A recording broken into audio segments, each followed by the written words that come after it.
And eventually it was just like, you know what? I'm going to have to be 100% responsible for his care because these doctors, they either don't care or don't know what they're talking about. I don't know, but they're not as invested as I'm ever going to be. So let me make sure I take ownership of that situation and get more involved. So yes, I've had great practice with pushing back on doctors and doing research and asking questions because my little baby needed me to do that for him.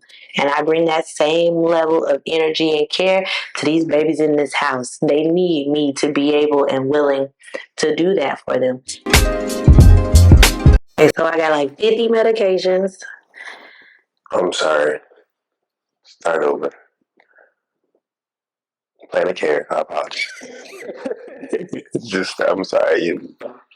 So we're like 3 months out from the end of the year. And at this point, you should be planning for next year. So I've been working on a new plan of care for 2024, as well as making sure that all of my quarterly reports are complete so that I could turn all that stuff into the waiver support coordinator.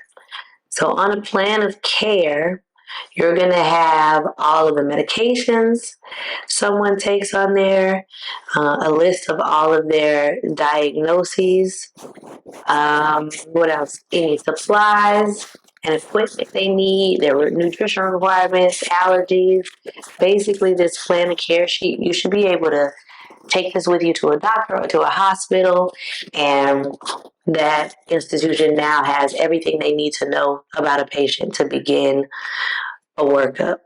Yep, patient information, birth date, their Medicaid ID number, and then under the section that we call orders for discipline and treatment, it will outline exactly what we will do on a daily, quarterly, biweekly, whatever basis to address each of the client's primary needs in certain categories. So the main categories we have are cardiovascular, respiratory, gastrointestinal.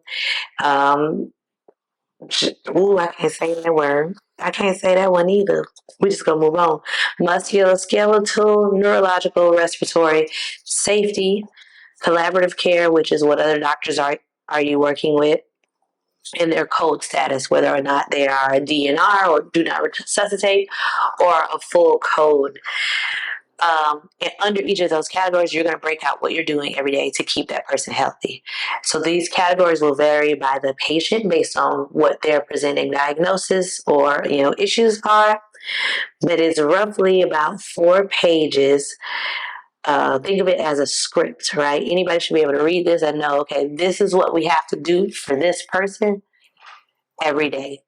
Everything about the medicine is spelled out. This is the medicine, this is the dose, this is how many times. So it's basically a roadmap for patient care. And the doctor reviews it and signs off on it. If you have a good doctor, maybe they might make one for you and make your life easier. But anyway, we have to have one of these on file per year and continue to update it. In addition to that, I also had to do my quarterly reports. So let me open up one of those and walk you through what I included in that. So let's say you have a patient moving into your home. I'm going to list out all the paperwork you're going to end up doing to begin with. The first thing you're going to do, especially if you're doing nursing, is a patient assessment. And with that patient assessment, you're going to use that to lay out your plan of care. If you are doing non-nursing, and this is inclusive for nursing and non, you'll receive a copy of a support plan from a waiver support coordinator. And on the support plan, it basically lays out the current issues and condition of the patient and the goals they have set for the year. And then you are to take those goals and create what is called an implementation plan that addresses how you, as their caregiver, is going to help them meet each of their goals. So that's the first round of paperwork you do. That's going to be submitted within the first 14 days of their arrival. Then you have to make reports each quarter. So I would say, in order to be able to do that easily, if you could have your staff do a weekly or monthly summary that then rolls over to you so that you can use that, those 3 monthly summaries to create your quarterly summary, that would be ideal. And in the quarterly summary that I ain't opened yet because I've been running my mouth. So in the quarterly summary, you're going to have a breakout of any medical visits they may have had. You'll have a list of all of their medications. You'll have the goals listed as described in the support plan, and then you're going to walk through progress towards the goals. So sometimes people do it on a percentage base of improvement. I ain't figured out the percentage part yet, but I need to. You'll have community inclusion and social interaction, functional ability, what their behavior is like, health and safety protocols, and choices, rights, and privacy. So an example for each. In community inclusion and social interaction, what are you doing on a daily basis to engage the resident in your home? How are you getting them involved in the community or giving them social interaction? For functional, it's their physical ability. Are they able to dress themselves, feed themselves, etc.?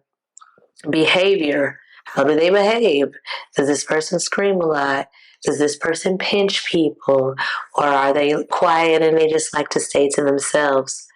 Or health and safety, what are you doing to help maintain their health? So are you providing their medications on time? Are they aware of safety protocols within the home? Are they aware of what to do should something happen to them? Do they know the number to the abuse line should they need to call and report something? And then choices, rights, and privacy. What choices do they get each day? Are they able to choose what they eat? Are they able to choose their clothes? Do they share a room, private room? Like anything related to choices, their rights. Are you making sure that they're aware of their choices and rights and protecting their privacy? For us specifically, because we do total care, bed-bound individuals, most of this stuff we are doing for them. They generally won't have any functional ability or are able to or not able to communicate any choices or things like that. So when I write this quarterly, it's mostly talking about what we're doing for them versus what they're doing. Each of my reports will be like that. So you do 4 quarterlies a year, and then each time you complete one, you submit it to your waiver support coordinator. And then monthly attendance logs. So each month you're going to send an attendance log. I basically make a generic calendar. And for each day that the person are there, I just make a tick mark in the box. And when all the boxes are full, I send that to the waiver support coordinator. So usually they're here every day. But some people go to day programs, so you'll need to be able to carve out the times that they're there. If someone goes to the hospital, you'll need to be able to carve out the times that happened. Or if they go home with a parent for a weekend, you wouldn't mark those days. Because when you bill, you can only bill for the time that the person is physically in the home. All other times you need to remove those hours. So that's it for paperwork. That was the implementation plan, then your patient assessment and plan of care, your 4 quarterly reports, and the 4 quarterly reports roll up into an annual report. So basically take everything you put in the quarterlies, mush it all together in one summary. That's your annual and your attendance logs. So that's most of the paperwork and tracking that I'm doing, like the majority of the stuff that your agency is going to require. I'm sure there's some little stuff in there that I'm not thinking about right now, but that's it for the most part. Talk about the necessity to, as an owner operator, understand the iBudget handbook, understand the patient care, and understand the plan of support that the patient was previously under, and the conversations that you've had to have with the doctor, with the different medical professionals involved in the care currently who maybe tried to make some shifts, some adjustments, and just how you have to be an advocate for the residents in your home because they very well could get lost in translation. Well, yes. So I'll use one patient, for example, that came from a home that they had lived in for 10 years since they were 16 years old. And now they're at our home with a new doctor. When a doctor comes to the home for a visit, the doctor is here for maybe 15 minutes, but they're actually interfacing with the patient for maybe 5. Y'all all been to a doctor's visit. You know they're not spending no time with you. So you come in and out, you look at him, I answer some questions, and then you're trying to make decisions and write prescriptions based off that. I'm not okay with that. So, for example, my doctor tried to change an antibiotic that my patient was on just because she was just like, why is he on this every day? I'm like, good question, doc. Shouldn't you know that? Have you not reviewed his previous records? She had it. And so then she was gonna take him off of it. And I was like, no, wait a minute. So I reached back out to his previous doctors, his previous home, so I could understand why he had that particular medication. And once they provided me the info, I called the doctor back and was like, here are the justifications for why he needs this. I don't want to remove it for him. But if I wasn't like aware enough to know to question and push back for the doctor, I was just like, okay, this is something that could have, screwed with his homeostasis right now, where this medication has been in play for 10 years and he's been stable. I wouldn't want to remove that and create some instability. And although it's antibiotic, it was being used for gut motility. It was an off-label use, which he needs help with gut motility. So being able to research, get that information, shout out to the importance of maintaining relationships with whoever you meet in this, because the ability to be able to call his previous home and have these discussions has been like, a godsend every time I've had to do it. And then, advocate for him to this doctor who's been here for 15 minutes. That's important. And I think you need to be that involved in understanding what your patient actually needs and being the best and loudest voice for them. Because a lot of these people that come in and out of the homes providing services, that patient is one of who knows how many they're seeing every day. So whoever's in your home, they need to be your number one. Even if it's 5 of them, they all need to be your number one, and you take the same steps and do the same level of due diligence and advocate for them to make sure they have what they need and that arbitrary changes aren't being made without a solid justification. So I do not view our doctor as our direction. I view us here with what we know about the patient relationship from his previous home as the guidance for how his care should be going. And then I'm providing those recommendations to the doctor, like, hey, this is what we want to do. Can you align with this? Okay. Because I got the time. They may not have the time to do the level of research they need to do.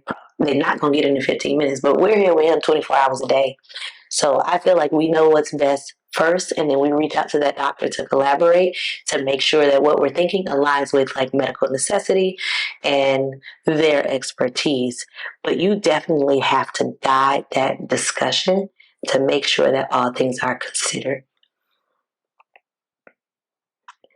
It's more than real estate investing at this point.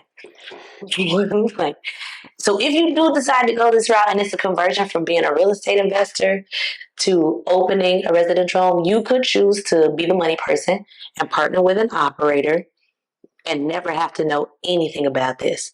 I chose to also be my own operator. And so now I'm learning things about medical and about care and navigating these government systems to be able to operate this home. So if you're willing, you can stretch beyond your current skill set and pick up some new. But if not, be the money person, hire an operator. I like to learn new stuff and figure out things to do. So I'm deep off in this rabbit hole at the moment. So yeah. Speaking of rabbit holes, right? We recently had a situation where our patient had to go to the hospital for an episode, and to the point of being an advocate and being involved and engaged in the direction of care for the patient. Can you talk about how some of your experiences, like say, the experiences with Fox over the years and caring for him, and constantly being in the ER, your baby boy, for all the youth who don't know, Fox is the Pomeranian who changed her life, set her world on fire. Leave it to Josh to be trying to tie all type of in to something that's completely unrelated, but whatever, I'm gonna give you what you want. So I had a very sickly dog for 16 years, and we spent a lot of time at the doctor. And there was one bout of time where we went to the doctor and the doctors were diagnosing him with the wrong thing. So there was like a little bit of work to finally get to what that was. And eventually it was just like, you know what? I'm going to have to be 100% responsible for his care because these doctors, they either don't care, I don't know what they're talking about, I don't know, but they're not as invested as I'm ever going to be. So let me make sure I take ownership of that situation and get more involved. So yes, I've had great practice with pushing back on doctors and doing research and asking questions because my little baby needed me to do that for him. And I bring that same level of energy and care to these babies in this house. They need me to be able and willing to do that for them. Never mind, I might be a lightweight conspiracy theorist, and I don't think that the medical institution is safe at all. But that ain't got nothing to do with that. If you did not know, thank you, Jesus. Oh my goodness. Yes. All right, ready? 1, 2, 3. Happy birthday to you.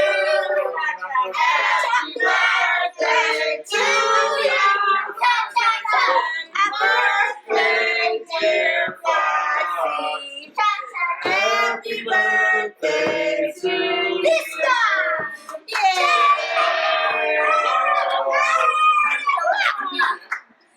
All right.